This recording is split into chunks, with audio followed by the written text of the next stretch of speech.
What's up everyone, it's a Knife Style here, and today I'm going to be doing a sharpening video, and this is going to be showcasing a sharpening stone, which is the Sharpening Pro 1000 grit whetstone. And this is what I would say if like you're new to kitchen knives, or no, not new to kitchen knives, but if you're new to sharpening and mainly you deal with more basic steels like more kitchen knife people deal with, I'd highly suggest this stone. I just think that it's an all-around great stone, and it can really serve you for a long time if you just want a simple, cheap way to start sharpening. Now, the stone itself isn't that cheap. It's 50 bucks, but still, I think that this could be your one stone, and so that's why I'm going to be making a video on it. Like I said, the reason for suggesting this to kitchen knife like users or chefs or whatever is just because kitchen knives usually use more simple steels.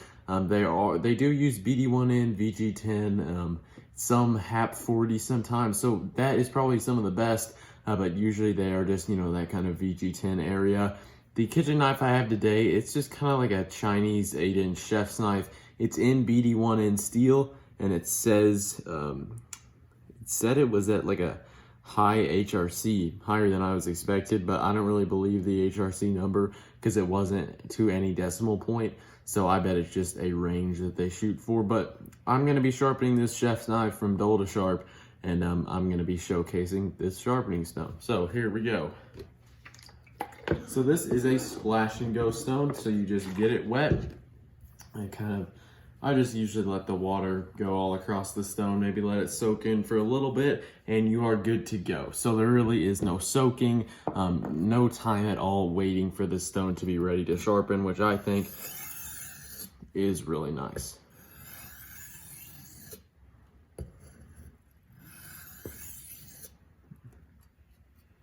All right, let me show off this edge really quick. Might be hard to get this on camera just because just the way I have the camera positioned, but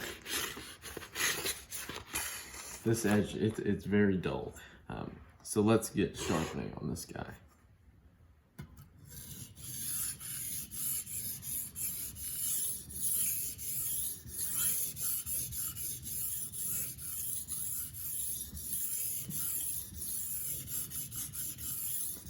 One thing I like about this stone is the feedback. You can really hear when you go off angle or anything along those lines, and it's just really nice.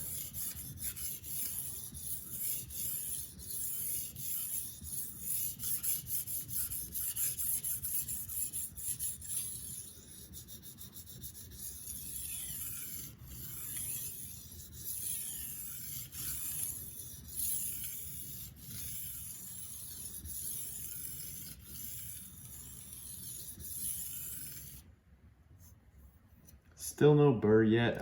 That's one thing. This stone is not gonna hog off material like crazy. It's kind of a slow stone to go from completely dull like I just had it to very, very sharp. But still, what I like about this is touching up knives.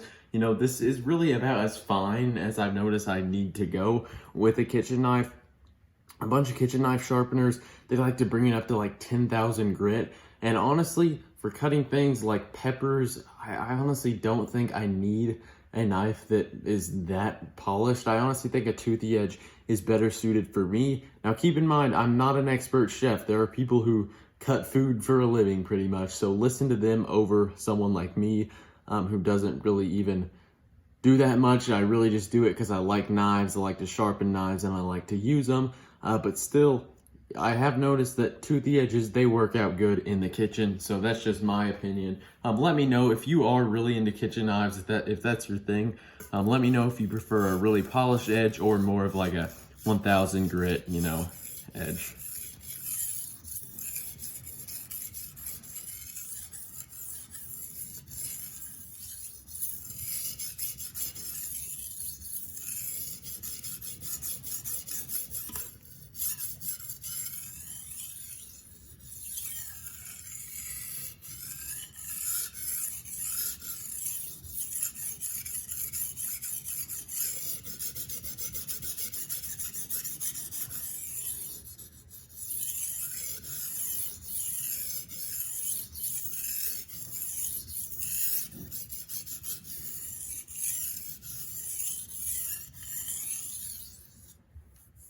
It's kind of dried out, so I'm just gonna apply more water.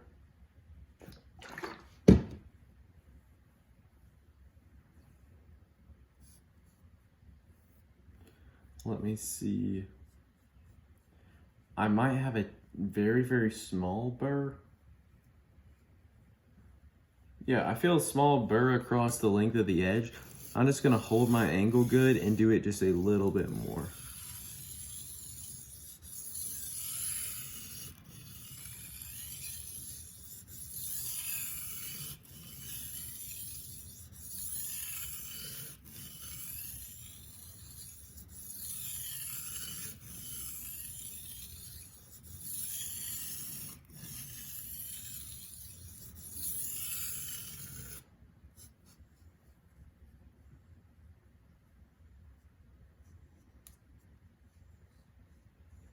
I know I'm good at the base, but I feel like it just needs a bit more at the tip.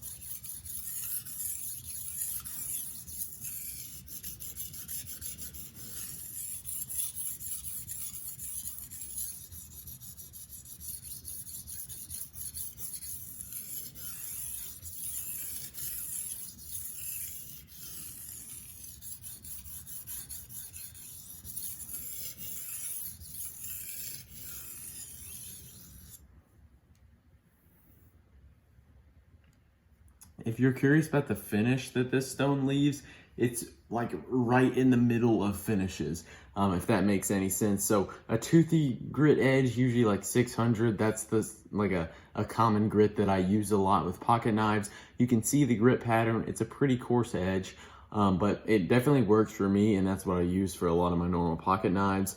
But you can see the scratch pattern pretty clearly. This one, it's not a polish at all, but it's kind of difficult to see the scratch pattern.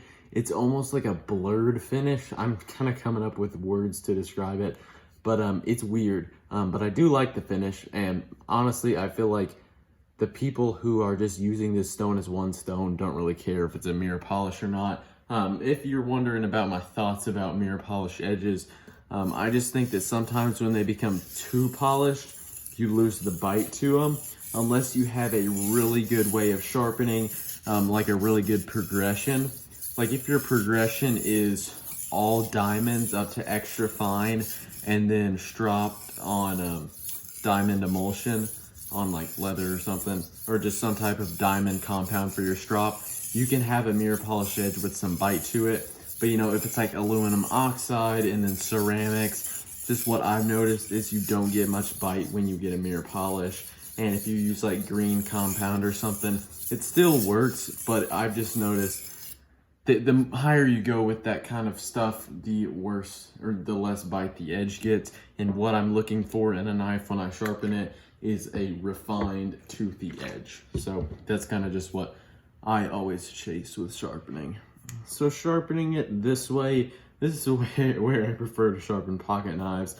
Just because it's like, I usually go like that with the pocket knife with my thumb, but I still don't, I go like this with the kitchen knife. Let me actually get this burr off.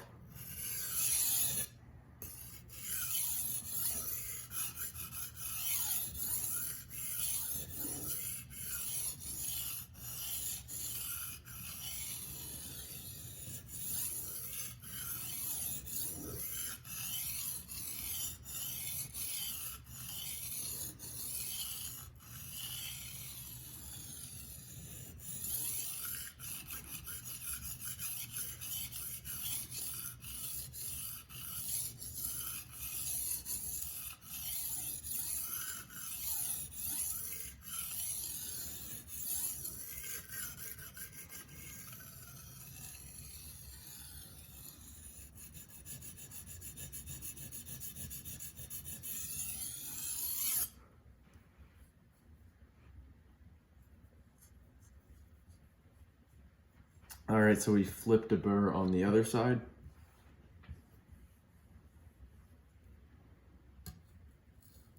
So now I'm just gonna deburr it. You can hear that burr breaking off, which I really like. And if you're curious about flattening, honestly, usually with my pocket knives, I use diamond stones. So I'm not getting a ton of use out of this stone. So it's not like I've sharpened hundreds of knives on this. But I haven't noticed any issues with flattening. In the future, if you need to flatten this, I just suggest you can either get like a really coarse diamond stone, like a Toma's coarsest stone or the DMT extra coarse. Those work for flattening. Or you could get some silicon carbide, the silicon carbide powder, I believe it is, and put it on a sheet of glass so it's flat, and sharpen or flatten your stone like that. Or there are dedicated flattening stones, but I think silicon carbide and glass, if you have those materials, it's probably the best thing you can do to really be able to flatten anything.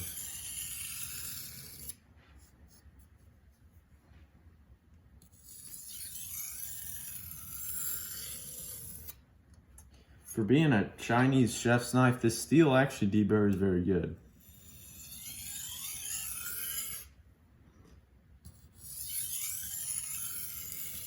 Looking back at it, I probably should have just saved up a little bit more and got it in a nicer one made in Japan. Just because the fit and finish on the handles on this is not very good. But honestly, it works. I remember my first regular pocket knife was not anywhere close to what I spend nowadays. So, and I doubt, this is probably, what was it? I think it was like 60 bucks or something. It's probably a lot more than a lot of people spend on kitchen knives.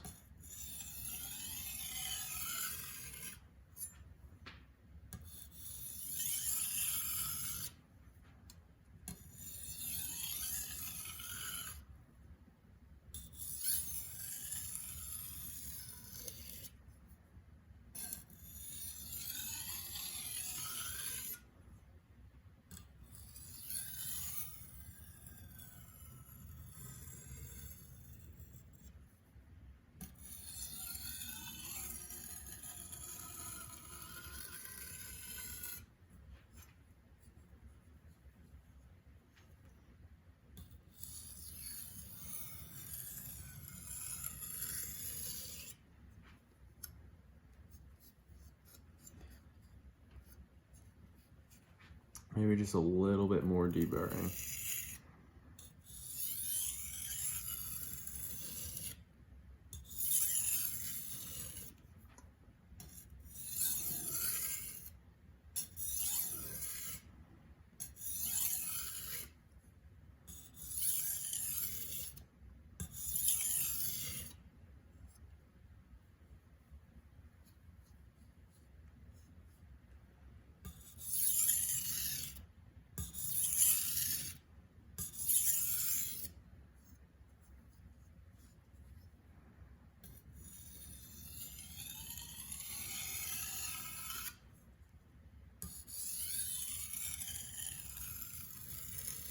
When you deburr like this, it's really important to hold as steady of an angle as you can.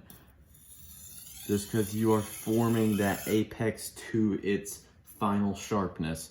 And the tighter the more even your bevel is, the sharper it's going to be. And this is where it matters the most.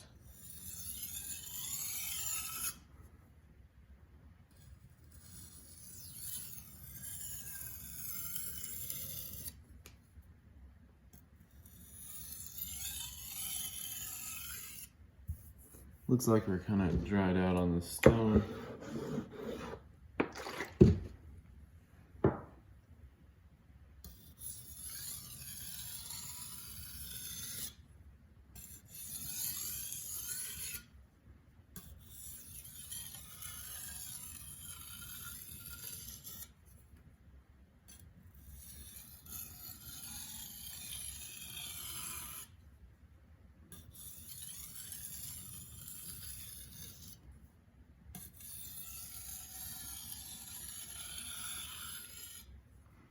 I'm just like barely using any pressure.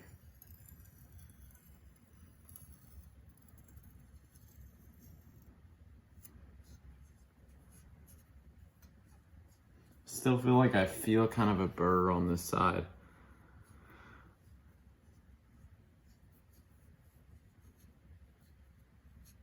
So I'm just going to knock that off.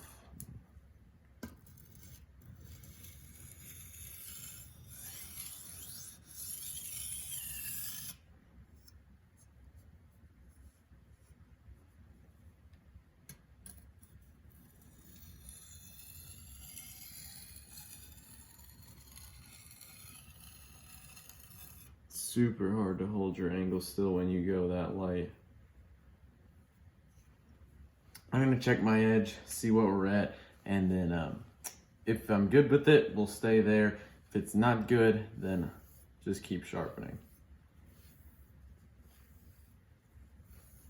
So clean off my knife. Let me raise you guys up a bit so it's easier to see the cut test.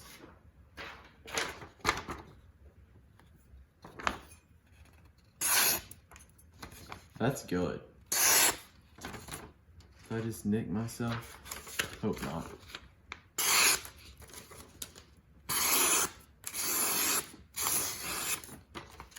A little hang up there. I think that was more on the paper than on the knife's edge. But yeah, we're S-cutting. That's not stropped at all.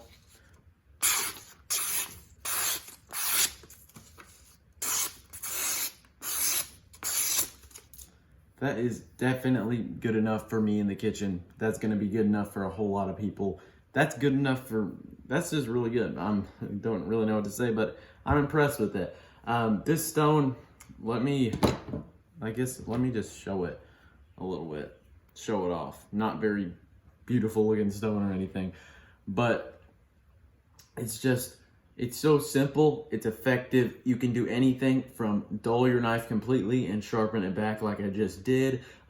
Honestly, you can maintain your knife for years, or I know months, but a year or two, I would say. If you consistently, just hone it back on the stone, take your time, hold your angle, maybe once every couple of weeks, you're gonna be fine. Just because you saw how fast I could do that, completely dulling the knife. And this is a stone that a lot of people would say, oh, that's not coarse enough. And it's just overall a great sharpening stone. Sharpening Pros are awesome. And one thing you can do, you can buy this stone, be content for a couple of months maybe, then save up. And if you're finding the need for a coarser stone, you can buy, Sharpening Pro 300. I think they have something around that grit. And then maybe you're like, oh, well, I kind of want to just have a finer edge, maybe save up a little bit more. Sharpening Pro 3000, just have a great set of stones that will last you a long time. So that's why I really like the Sharpening Pro stones. They're just awesome. If you're not really worried about high carbide steels, go for them. You're not going to have any issues with carbide tear out. So that's all I got for today. Thanks for tuning into my sharpening video. I always have fun with these. I don't feel like some people like watching them that much, but I know some people that watch me do really enjoy watching them. So that's why I do them. And honestly, they're some of the most fun for me to make. But yeah, that's all I got for today. Thank you guys for watching. Like the video, subscribe, do all that fun stuff, and I'll see you guys in the next one.